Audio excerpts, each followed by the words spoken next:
Hi everyone, Judy here. Welcome to our Bisaya Word of the Week, and I apologize for this very delayed video because we've been moving around. We are now in Singapore for family vacation.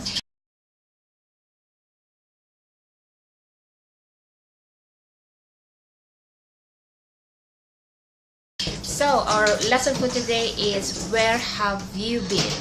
So I can teach you two ways to say where have you been in Bisaya. Okay, so first, diin ka gikan, asa ka gikan.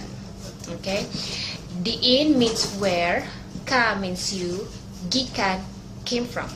Okay, asa means also where, ka you, and gikan it's where you came from. So diin ka gikan, where have you been? Asa ka gikan, where have you been? And aside from that, you can also insert man in the sentence, in the phrase. So diin man ka gikan, asa man ka gikan.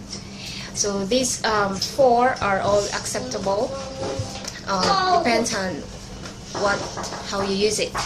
Okay, so it's a very short lesson for today. I'll be posting a lot of videos about our vacation here in Singapore, so I hope you don't get bored with the upcoming videos. So I'll be sharing Life in Singapore series.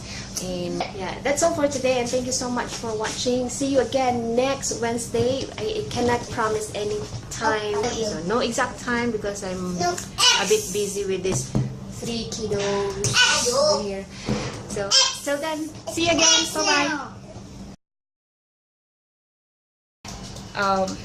So nakalimutan lang.